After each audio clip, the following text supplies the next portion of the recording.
Lecture 12. Multipolarity and Strategic Competition. 1. Introduction. The international order is shifting from U.S.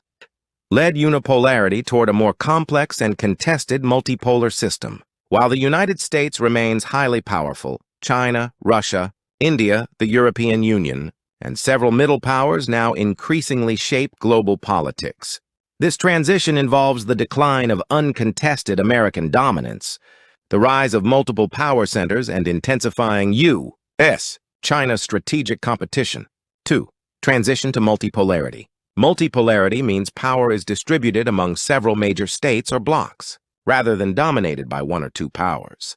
Today's shift is driven by the rise of China, India, Southeast Asia, and the Global South, growing military competition, technological rivalry, and demands to reform Western-led institutions. It involves both power redistribution and a struggle over global rules. 3. Decline of unipolarity. The decline of unipolarity does not mean the collapse of American power. The United States still possesses major advantages, including the world's strongest military, a global alliance network, the dominant reserve currency, leading universities, advanced technology firms, deep capital markets, and powerful innovation ecosystems. However, its dominance is no longer uncontested. Several factors explain this shift. First, the wars in Afghanistan and Iraq showed the limits of military superiority.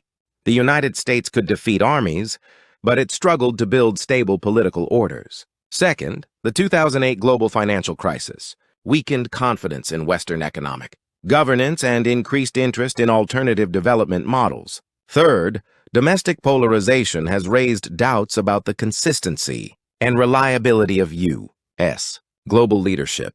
Fourth, China's rise has structurally changed the international system by creating a major economic, military, and technological competitor. Fifth, many states now pursue strategic autonomy, rather than fully aligning with Washington or Beijing. Thus, unipolarity is declining not because the United States is irrelevant, but because other actors can now resist, negotiate, balance, and shape global outcomes. 4.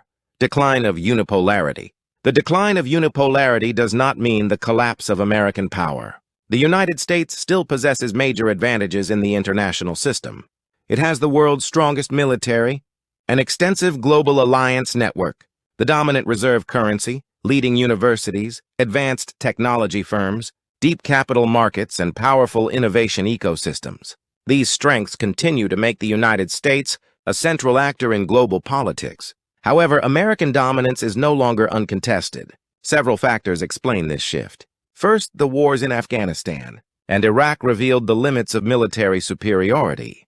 The United States could defeat conventional armies, but it struggled to build stable political orders after military victory. This showed that power is not only about military capability, but also about legitimacy, governance, and long-term political stability. Second, the 2008 global financial crisis weakened confidence in Western economic governance. Because the crisis began in the heart of the American financial system, it damaged the image of the U.S.-led liberal economic model and encouraged interest in alternative development models, including state-led capitalism.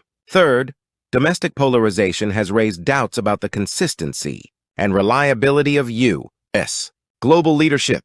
When foreign policy changes sharply across administrations, allies may continue to depend on the United States, but also worry about long-term commitments. Fourth, China's rise has structurally changed the international system.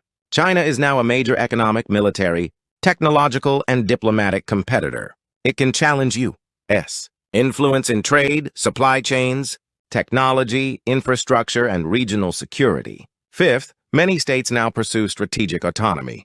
Countries such as India, Turkey, Saudi Arabia, Brazil, Indonesia, and South Africa do not want to fully align with either Washington or Beijing.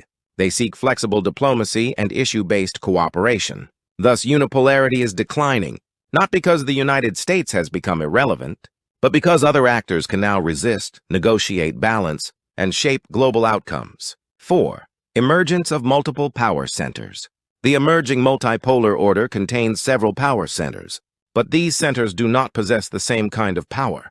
Some actors are military powers, others are economic powers, while others exercise influence through technology, regulation, energy, finance, or diplomacy. This makes the current international order more complex than a simple return to traditional great power politics. China is the most important rising power in this new structure.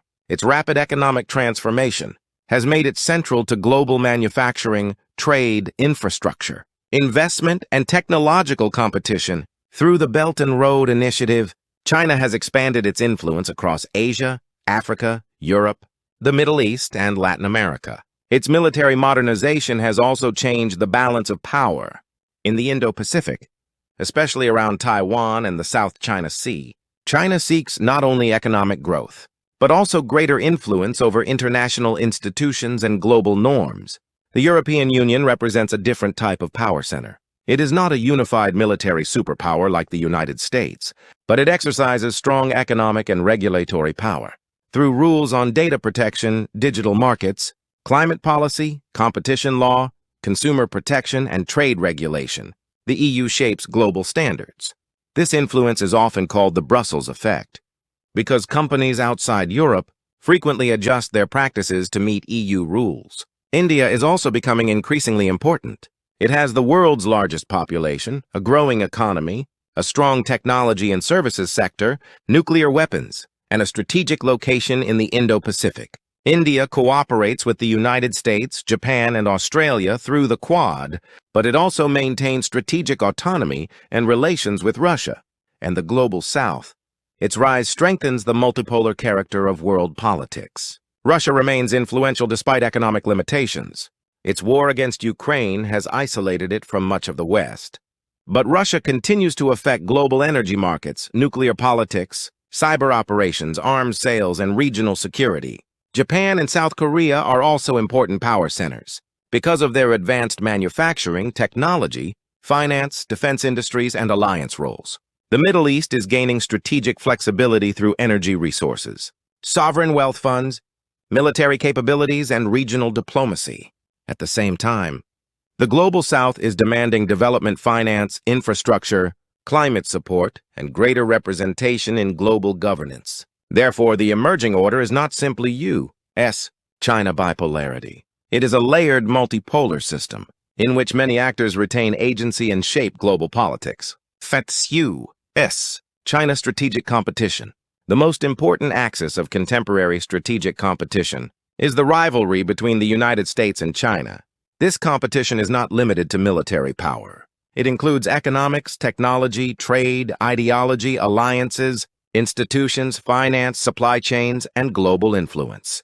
The U.S.-China relationship is therefore marked by both deep interdependence and deep rivalry. Economically, the two countries were closely connected for decades through trade, investment, manufacturing, and finance. American companies benefited from China's low-cost manufacturing and large market, while China benefited from access to U.S. markets, technology, and capital. However, this interdependence is now increasingly viewed as a source of vulnerability. The United States argues that China's state-led economy, industrial subsidies, intellectual property practices, and market restrictions create unfair competition. China, in contrast, argues that the United States is trying to contain its rise through tariffs, export controls, investment restrictions, and technology alliances. Technology has become the central battlefield of this rivalry. Artificial intelligence, semiconductors, quantum computing, biotechnology, telecommunications, space systems, cyber capabilities, and advanced manufacturing are now strategic domains. The United States seeks to maintain control over key technological choke points, especially advanced semiconductors, chip design software, manufacturing equipment, cloud platforms, and AI ecosystems. China seeks technological self-reliance and aims to reduce dependence on U.S. and allied technologies. Military competition is most intense in the Indo-Pacific. Taiwan is the most dangerous flashpoint, while the South China Sea remains another major area of tension. China's missile systems, naval expansion, cyber capabilities, space programs, and anti-access strategies are designed to challenge U.S. military operations near China's coast. The United States responds by strengthening alliances with Japan, South Korea, Australia, the Philippines, and other regional partners. Finally, the two powers compete over ideas and institutions. The United States emphasizes a rules-based order, democracy, open markets, and individual freedoms. China emphasizes sovereignty, development, non-interference, and civilizational diversity. This competition is especially visible in the global South, where many countries seek investment, infrastructure, technology, and development finance, while avoiding full alignment with either side. Thus, U.S.-China competition is a multidimensional struggle over the future direction of global order.